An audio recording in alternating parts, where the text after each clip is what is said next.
Hello दोस्तों। तो चलिए इस सीरीज़ को आगे बढ़ाते हैं। हम डिस्कस कर रहे हैं हिमाचल प्रदेश में जो एग्ज़ाम होते हैं और उस एग्ज़ाम में जो हिमाचल प्रदेश से रिलेटेड क्वेश्चन पूछे जाते हैं उनको हम डिटेल में यहाँ डिस्कस करते हैं। इससे पहले मैं 8 वीडियो बना चुका हूँ। अगर आपने नहीं देखे हैं तो लिंक आपको डिस्क्रिप्शन में मिल जाएगा।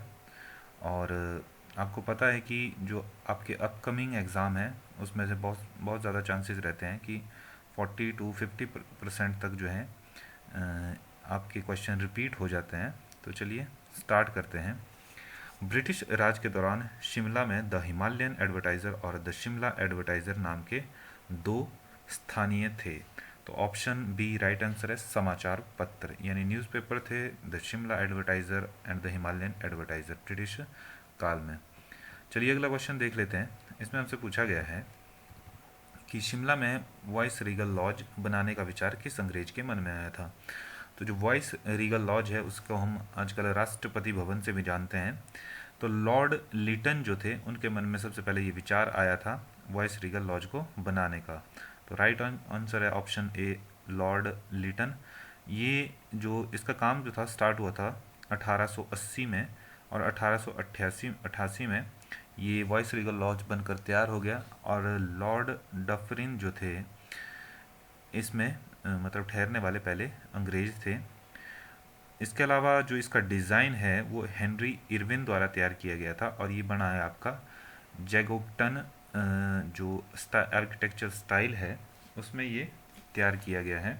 और इसको हम जैकोबियन आर्किटेक्चर स्टाइल भी बोलते हैं। ये जो आर्किटेक्चर स्टाइल है ये 1820 के आसपास जो था बहुत फेमस हुआ था यूरोप में। तो इस मतलब हेनरी इरविन द्वारा इस आर्किटेक्चर में मतलब जैकोबियन आर्किटेक्चर में इसको डिज़ाइन किया गया था। चलिए अगला क्वेश्चन देख लेते हैं। हिमाचल प्रदेश क्षेत्र और भाषा नामक पुस्तक जो थी उसके रचयिता कौन थे, मतलब किसने लिखी थी ये। तो इसका राइट आंसर है option E doctor Y S Parmar. तो आप जानते हैं डॉक्टर वाई एस परमार 2 बार हिमाचल प्रदेश के मुख्यमंत्री रह चुके हैं और वो पहले हिमाचल प्रदेश के मुख्यमंत्री थे।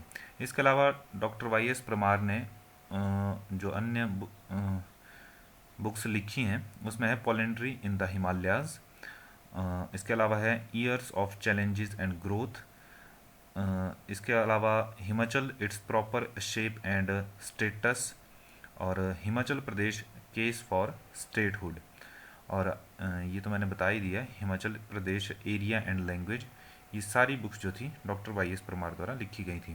क्वेश्चन नंबर 4 है इसमें पूछा गया है कि हिमाचल प्रदेश का कौन सा औद्योगिक क्षेत्र राज्य का हरित ऊर्जा प्रयोग करने वाला प्रथम क्षेत्र है। तो जो आपका आप ऑप्शन देख सकते हैं ऑप्शन बी टाहलीवाल जो है जिला ऊना में स्थित है। पिछले वीडियो में हमने क्वेश्चन पढ़ा था कि जो ऑटोमोबाइल इंडस्ट्री के लिए जो है प्रदेश का कौन सा औद्योगिक क्षेत्र फेमस है। तो उसका राइट आंसर था अंब इंडस्ट्रियल एरिया जो कि आपका जिला ऊना में ही पड़ता है। नेक्स्ट क्वेश्चन देख लेते हैं। इसमें पूछा गया है स्पीति नस्ल के घोड़ों की प्रजाति को सुरक्षित रखने के उद्देश्य से हिमाचल प्रदेश सरकार ने किस स्थान पर घोड़ा प्रजनन प्रक्षेत्र स्थापित किया है। ऑप्शन सी राइट आंसर है इसका लरी जो है लाहौल स्पीति में जो स्थित है ये स्थापित किया गया है प्रदेश सरकार द्वारा। इसके अलावा क्वेश्चन कैटल ब्रीडिंग फार्म से भी पूछ लिया जाता है। तो कैटल ब्रीडिंग फार्म जो है हिमाचल प्रदेश में 3 जगहों पर स्थित हैं, पालमपुर कांगड़ा में, कोठीपुरा बिलासपुर और बागथन सिरमौर में। तो ये 3 कैटल ब्रीडिंग फार्म हैं। इसके अलावा स्पर्म स्टेशंस भी हैं 2, जिसमें पालमपुर कांगड़ा में स्थित है एक और आदूवाल सोलन जो कि सोलन डिस्ट्रिक्ट में नालागढ़ में। जो जर्सी किस्म के पशु होते हैं उनको मतलब अधिक उपयोगी पाया गया है। तो उसके लिए ब्रीडिंग फार्म मतलब सांडों के लिए जो ब्रीडिंग फार्म खोला गया है उत्पादन के लिए, उसमें कमांद में जो कि जिला मंडी में स्थित है, कमांद में एक और चीज़ है फेमस IIT, और बागथन जो कि जिला सिरमौर में है।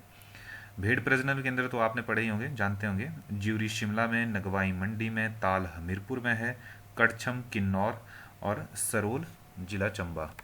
इसके अलावा हमने पीछे डिस्कस किया था अंगोरा रैबिट फार्म जो है तो कंदवाड़ी कांगड़ा में और नगवाई जिला मंडी में। इसके अलावा फिश ब्रीडिंग फार्म भी हैं। मत्स्य प्रजनन केंद्र है हमारे देवरी बिलासपुर। कई बार इसको देवड़ी भी लिखा होता है पर मैक्सिमम टाइम आपको देवरी ही मिलेगा। तो देवरी बिलासपुर सबसे बड़ा है और ये एशिया का सबसे बड़ा मत्स्य प्रजनन केंद्र यानी फिश ब्रीडिंग फार्म है। इसके अलावा जगत खाना नालागढ़ में स्थित है, अलसू मंडी में और मिलवा कागड़ा में। जबकि ट्राउट डेवलपमेंट सेंटर है कटराई कुल्लू मंडी में है, बरोट वैली में और रोडू में चढ़गांव में स्थित है। और ये जो मैंने अभी डिस्कस किया आपसे देवरी बिलासपुर, ये जो है यहाँ पे मिर कार्प नाम की जो मछली है उसका फार्म है और ये 1960 में यहाँ पे स्थापित किया गया था। इसके अलावा हम एक और मछली की प्रजाति के बारे में बात करेंगे जिसका नाम है महाशिर। तो जो महाशिर मछली का उत्पादन है वो पौंग डैम में, आप जानते हैं पौंग डैम जिला कांगड़ा में है ब्यास नदी पर। पौंग डैम में देश भर में सबसे ज़्यादा उत्पादन होता है महाशिर मछली का। तो चलिए अगले क्वेश्चन की तरफ बढ़ते हैं। क्वेश्चन नंबर 8, 9, 10 जो है इस वीडियो में, एक्चुअली ये क्वेश्चन पेपर 2017-18 का है, तो उस टाइम ये क्वेश्चन पूछे गए थे। अब इनका मतलब है नहीं, मतलब स्टैटिक जीके नहीं है, ये बार बार पूछा जाएगा। अब जो आपसे पूछा जाएगा वो इस ईयर का लेटेस्ट पूछा जाएगा। तो फिर भी जो हम क्वेश्चन नंबर 8 को पढ़ लेते हैं, इसमें लिखा है कि राज्य में लागू किए गए राष्ट्रीय उच्चतर शिक्षा अभियान की वित्त पोषण पद्धति क्या है। तो इसमें सेंट्रल गवर्नमेंट का शेयर है 90%, जबकि स्टेट गवर्नमेंट का है 10%। हिमाचल प्रदेश वर्ष 2017-18 में परिवहन क्षेत्र का कुल अनुमोदित योजना परिव्यय कितना था। तो ये था 1073 करोड़। क्वेश्चन 10 है 2017-18 में हिमाचल प्रदेश में बागवानी फल फसलों विशेषकर सेब को ओलावृष्टि से बचाने के लिए ओला रोधक जालियों का प्रदेश सरकार द्वारा कितना प्रतिशत उपदान प्रदान किया गया। तो 80% था इस पे। आइए देख लेते हैं। ये जो क्वेश्चन नंबर 11 है ये हम पेज पहले भी डिस्कस कर चुके हैं एक वीडियो में। तो आप देखेंगे कि बार बार कुछ क्वेश्चन जो हैं रिपीट हो रहे हैं। तो बहुत चांसेस हैं कि जो आप आगे एग्ज़ाम देंगे उनमें से HPGK के बहुत से क्वेश्चन जो हैं रिपीट होंगे। तो चलिए देखते हैं हिमाचल प्रदेश का कितना क्षेत्र वनों के अधीन आता है एवं इसके कुल भौगोलिक क्षेत्र कितना प्रतिशत है। तो ऑप्शन है ए राइट आंसर 37,033 स्क्वायर किलोमीटर। तो मैं आपको याद करवाऊं कि उसमें परसेंटेज नहीं पूछी गई थी, सिर्फ जो हमने पहले डिस्कस किया था उसमें एरिया पूछा गया था। तो इसमें परसेंटेज है, मतलब 37,033 स्क्वायर किलोमीटर है, वो है इसका 66.52%। क्वेश्चन नंबर 12, कुल्लू लाहौल को विभक्त करने वाला प्रसिद्ध रोहतांग दर्रा का पुरातन नाम क्या है। तो रोहतांग दर्रे का पुराना नाम है भृगु तुंग।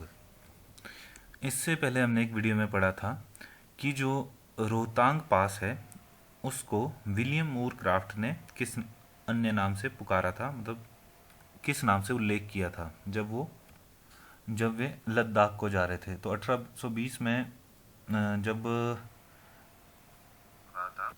विलियम मूर क्राफ्ट यहाँ से गुजरे थे तो इन्होंने जो रोहतांग पास था उसको रितांग जोत के नाम से वर्णित किया था। तो रितांग जोत, भृगु तुंग, ये सब जो हैं रोहतांग पास के पुराने नाम हैं। चलिए अगला क्वेश्चन देख लेते हैं। हिमाचल प्रदेश विश्वविद्यालय जनसंख्या अनुसंधान केंद्र और इंदिरा गांधी आयुर्विज्ञान महाविद्यालय सामुदायिक स्वास्थ्य विभाग के संयुक्त प्रतिवेदन के आधार पर हिमाचल प्रदेश में धूम्रपान मुक्तता की औसत प्रतिशतता दर क्या है। ऑप्शन सी राइट आंसर है 85.42। नेक्स्ट क्वेश्चन देखते हैं हम। इसमें हमसे पूछा गया है बसपा घाटी के मुहाने पर कौन सा दर्रा अवस्थित है। तो जो ऑप्शन बी है इसका राइट आंसर है चुंग शाखागो दर्रा। आप जानते होंगे बसपा घाटी जिला किन्नौर में स्थित है और जो ये पास है चुंग शाखागो दर्रा, ये जो है बसपा घाटी के बिल्कुल मुहाने पर है, यानी बिल्कुल हेड पर है। अगला क्वेश्चन देखते हैं। इसमें पूछा गया है कि दुखों की नदी किसे कहा जाता है। तो ये क्वेश्चन भी रिपीट हो गया है, अभी पिछले वीडियो में हमने डिस्कस किया। जो स्वां नदी है जिला ऊना में उसे दुखों की नदी भी कहा जाता है। इसके अलावा हमने डिस्कस किया था कि बिहार का शोक कहा जाता है कोसी नदी को। इसके अलावा हमने डिस्कस किया था कि भारत का शोक किस नदी को कहा जाता है। तो पुष्करमनाशा नदी, जबकि बिहार का शोक कोसी नदी, बंगाल का शोक दामोदर नदी, असम का शोक ब्रह्मपुत्र नदी, उड़ीसा का शोक ब्रह्माणी नदी। चलिए अगला क्वेश्चन देख लेते हैं। इसमें हमसे पूछा गया है सन 1955 में किस बैंक का हिमाचल प्रदेश राज्य सहकारी बैंक में विलय हुआ था? तो ऑप्शन सी राइट आंसर है, ज्वाइंट स्टॉक बैंक अर्थात सिरमौर बैंक का। इसके अलावा हमने पिछले वीडियो में पढ़ा था कि पुराना जो हिमाचल था 1947 से पहले, उस समय जो थे हिमाचल प्रदेश में कौन कौन से सहकारी बैंक थे। तो the Mahasu central cooperative bank exist करता था, the Mandi central cooperative bank ये भी एग्जिस्टेंस में था, और the Chamba central cooperative bank limited. तो ये तीनों जो थे 1947 से पहले कोऑपरेटिव बैंक थे हिमाचल प्रदेश में। और जो the Sirmaur central cooperative bank, ऐसा कोई भी बैंक जो था एग्जिस्टेंस में नहीं था। चलिए अगला क्वेश्चन देख लेते हैं। क्वेश्चन नंबर 17 है, हिमाचल प्रदेश के सलरोपा में प्रथम बर्ड रिंगिंग स्टेशन स्थापित करने में महत्वपूर्ण भूमिका निभाने वाले वन्य जीव विशेषज्ञ थे। तो ऑप्शन डी राइट आंसर है, फ्रांसिस बुनार जो कि यूके से संबंधित थे, और टी.एच. वॉकर। और जो ये बर्ड रिंगिंग स्टेशन है सलरोपा, सलरोपा जो है आपका जिला कुल्लू में, मतलब जो ग्रेट हिमालयन नेशनल पार्क है इसके अंडर ही ये जो जगह है सलरोपा है, वहाँ ये प्रदेश का पहला बर्ड रिंगिंग स्टेशन स्थापित किया गया है, और ये किया गया था वर्ष 2013 में। क्वेश्चन नंबर 18 देख लेते हैं। निम्नलिखित में से कौन सी झील चंबा जिले में अवस्थित नहीं है? तो चंबा जिले में जो है सोरंग झील जो है इसमें से चंबा जिले में स्थित नहीं है। सोरंग झील है आपकी जिला किन्नौर में। ऑप्शन इसके अलावा जो ऑप्शन में दी गई हैं, गडासरू झील, महाकाली झील, मणिमहेश झील, खजियार, लामा, ये जो झीलें हैं ये जिला चंबा में स्थित हैं। क्वेश्चन नंबर 19 देखते हैं। निम्न में से कौन सा किन्नौर से संबंधित नहीं है? तो खाम जो है संबंधित नहीं है किन्नौर से, जबकि मायन, खूनू और कुरपा जो है जिला किन्नौर से संबंधित है। क्वेश्चन नंबर 20 है, भुट्टी बुनकर। क्वेश्चन नंबर 19 के बारे में आप क्या जानते हैं, प्लीज़ हमें कमेंट करके बताएं। क्वेश्चन नंबर 20 है, भुट्टी बुनकर सहकारी समिति जो है, सोसाइटी जो है, इसका गठन कब हुआ था? तो इसका हुआ था 1944 में, और आपको पता है ये बुटीको के नाम से भी इनके शोरूम चलते हैं, और ये जिला कुल्लू में स्थित है। क्वेश्चन नंबर 21, ये देखिए ये क्वेश्चन भी रिपीट हो रहा है। 2011 की जनगणना के अनुसार हिमाचल प्रदेश में प्रति वर्ग किलोमीटर जनसंख्या का घनत्व था तो 123 यानी 123 व्यक्ति पर स्क्वायर किलोमीटर। क्वेश्चन नंबर 22 है, हिमाचल प्रदेश भाषा कला एवं सांस्कृतिक अकादमी ने प्रदेश के किस भाग से 600 वर्ष पुरानी पांडुलिपि खोजी जो आयुर्वेद से संबंधित है? तो स्पीति घाटी में। और ये क्वेश्चन भी रिपीट हो रहा है। तो इसमें लास्ट टाइम आपसे पूछा गया था जो 600 साल पुरानी पांडुलिपि खोजी गई है वो किस भाषा में है? तो उस क्वेश्चन का राइट आंसर था भोटी। जो भोटी भाषा है, बोली है, वो बोली जाती है लाहौल स्पीति में, लाहौल स्पीति के स्पीति वैली में। तो चलिए अगला क्वेश्चन देख लेते हैं। त्रिगर्त का सर्वप्रथम ऐतिहासिक वर्णन किस संस्कृत विद्वान के लेखों में पाया गया था? तो पाणिनि जो थे उन्होंने किया था सबसे पहले इसका वर्णन। और आप जानते हैं जो सुशर्मा चंद्र थे उनको कहा जाता था कि उन्होंने त्रिगर्त की स्थापना की थी, और ये जो था महाभारत काल के समय में इसकी स्थापना की गई थी। चलिए अगला क्वेश्चन देखते हैं। विचित्र नाटक नादौन की लड़ाई की जानकारी का एक मुख्य स्रोत है जो आत्मकथा मानी जाती है। तो विचित्र नाटक किसकी आत्मकथा है? ये है गुरु गोविंद सिंह की। तो जो गुरु गोविंद सिंह जी थे उनका जन्म हुआ था 5 जनवरी 1666 को, और उन्होंने शरीर त्यागा था 7 अक्टूबर 1708 को। तो चलिए, और वो आप जानते हैं कि वो 10वें गुरु थे सिखों के। आप जानते हैं कि सिखों के जो पहले गुरु थे गुरु नानक जी थे, और वो संस्थापक थे सिख धर्म के। उनके बाद गुरु अंगद को उन्होंने अपना उत्तराधिकारी बनाया था। गुरु अंगद सिख धर्म के दूसरे गुरु थे। गुरु अंगद ने क्या किया था, उन्होंने गुरु नानक जी की जो रचनाओं का था उनका संकलन किया था और उन्होंने गुरुमुखी लिपि का विकास भी किया था। तो गुरुमुखी लिपि का विकास का श्रेय जाता है गुरु अंगद जी को। क्वेश्चन नंबर 25 देख लेते हैं। औरंगजेब ने बुशहर के राजा केहरी सिंह को किस उपाधि से नवाजा था? तो छत्रपति की उपाधि से नवाजा था केहरी सिंह को। इससे पहले हमने बुशहर के बारे में पढ़ा था कि जो बुशहर के राजा थे शमशेर सिंह जी, उन्होंने अंग्रेजों की हेल्प नहीं की थी 1857 के विद्रोह के दौरान। जो क्रांति हो रही थी 1857 की, उसमें बहुत से पहाड़ी रियासतों के राजाओं ने डर से कहिए या जो भी उनकी मजबूरियां थी, उन्होंने अंग्रेजों की सहायता की थी विद्रोह को दबाने के लिए। लेकिन जो बुशहर के राजा थे शमशेर सिंह जी, उन्होंने अंग्रेजों की सहायता नहीं की थी। चलिए अगला क्वेश्चन देख लेते हैं। क्वेश्चन नंबर 26 है। सन 1804 में बिलासपुर, मंडी, चंबा और कांगड़ा के छोटे राजाओं ने संसार चंद शासित कांगड़ा को पराजित करने के लिए किसे सामूहिक निमंत्रण दिया था? तो आप जानते होंगे ये थे गोरखा